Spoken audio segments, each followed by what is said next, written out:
మాచర్ల నియోజకవర్గంలో కాపుల ఆత్మీయ సమావేశం జరిగింది. ఈ సమావేశానికి ముఖ్యంతిథిగా మాచర్ల నియోజకవర్గం కూటమి అభ్యర్థి జూలకంటి బ్రహ్మానందరెడ్డి హాజరయ్యారు. రాష్ట్రంలో టీడీపీ ప్రభుత్వం అధికారంలోకి రావాల్సిన అవసరం ఉందని చెప్పారు. అందరూ కలిసి రాబోయే 15 రోజులు మనకి సమయం ఉంది. ఈ అరాచక ప్రభుత్వాన్ని ఇంటికి సాగనంపాలి. మరి ఎక్కడ పట్టిన దౌర్జన్యం, దోపిడీలు, భూ కబ్జాలు, ఇలా వ్యవస్థల్ని అడ్డం పెట్టుకుని విచ్చలు విడిగా మరి సాగిస్తున్న ఈ ప్రభుత్వాన్ని సాగనంపాలి.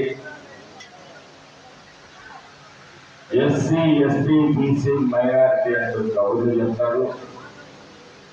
లేదంటే యువజన శ్రామిక రైతు పార్టీ అని చెప్తాడు. ఈ రాష్ట్రంలో యువత కోసం ఏం చేశాడో చెప్పాలి. ధైర్యం ఉంది. లేదు శ్రామికుల కోసం ఏం చేశాడో చెప్పాలి. సామాన్యుడు తాగే చీప్ లిక్కర్ని 4 రెట్లు రేటు పెంచి సామాన్యుడి శ్రమను కూడా శ్రమని రక్తాన్ని పీలుస్తూ ఉన్నాయి. ఇక మన స్థానిక శాసనసభ్యుడైతే అన్ని చోట్ల ఒకడుంటాడు. మన దౌర్భాగ్యమో మరి ఎవరైనా ప్రశ్నిస్తే పోలీస్ స్టేషన్లో పెట్టి కొట్టించి వాళ్ళపై అక్రమ కేసులు పెట్టిస్తా ఉంటాడు. 4 సార్లు అతన్ని గెలిపించారు. మరి ప్రజలు ఎందుకు గెలిపించారో తెలియదు. కానీ దౌర్భాగ్యం ఏంటంటే ఈరోజు ఏ గ్రామానికి పైన నీళ్లు కూడా లేవని చెప్పేసి మొత్తుకుంటున్నారు ప్రజలు. ఒక ఎకరానికి సాగునీరు తెచ్చింది లేదు, ఒక గ్రామానికి పులిపెట్టేదిగా సాగునీరు ఇచ్చే వాడుకనే ఇచ్చింది లేదు. అందరూ కూడా ఆలోచించాలి. పల్నాడు ఈరోజు వినుకొండ నియోజకవర్గం కన్నా చాలా వెనుకబడిపోయింది మాచర్ల నియోజకవర్గం.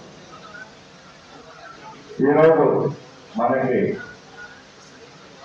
లావు శ్రీకృష్ణదేవరాయలు గారు మన గతంలో వైసీపీగా ఉన్న విధానాలు నచ్చక ఈరోజు తెలుగుదేశం పార్టీ నుంచి ఎంపీగా పోటీ చేస్తున్నారు. అభివృద్ధి అనేది ఎప్పుడు కూడా మరి ఆలోచనలో పెట్టుకొని పనిచేసే వ్యక్తి.